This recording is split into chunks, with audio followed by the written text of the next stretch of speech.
Find any kryptonite? He clearly wasn't dressed as Superman. Don't let her bait you. Laura, you're spoiling all my fun.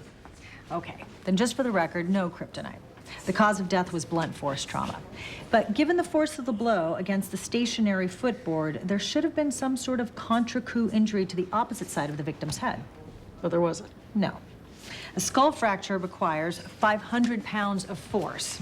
This one might have required more, and since force equals mass times acceleration... This is physics, isn't it? Yes.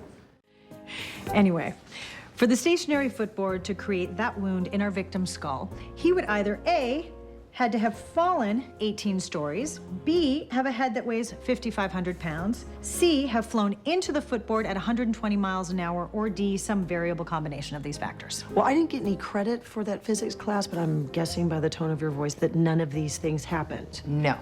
So he was murdered. Your caped crusader has a nemesis. Yes, Or nemesi. that isn't the plural of nemesis. Doesn't matter, he's not a real superhero. What are you working on? Having trouble with this CAD/CAM program. I'm using the X-ray of the wound from the victim's skull to try to identify a murder weapon. Find the murderer through the weapon.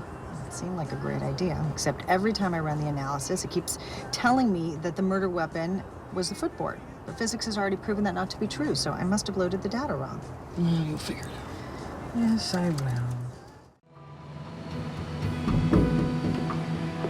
Oh, you here for the self-defense seminar?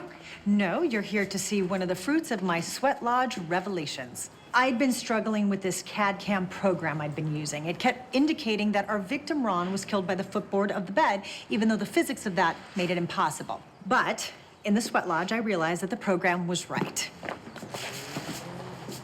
Oh, it's the same pattern as the footboard. Virtual. I used a 3D rendering to have it laser carved out of a piece of wood at a shop down the street. Go Sweat Lodge. So something like this might be our murder weapon. Might be. Well, it could generate the wound pattern on his forehead, but the question is, could anyone swing it hard enough to do so? So which of you is the best user of a bat? Not me. Jane. How did a sweat lodge get you to a laser-carved baseball bat? Just a whisper of insight. As Sherlock Holmes said, eliminate all of the impossible solutions. Whatever's left, however improbable, is the answer. Seems like you could have said that in fewer words. But okay.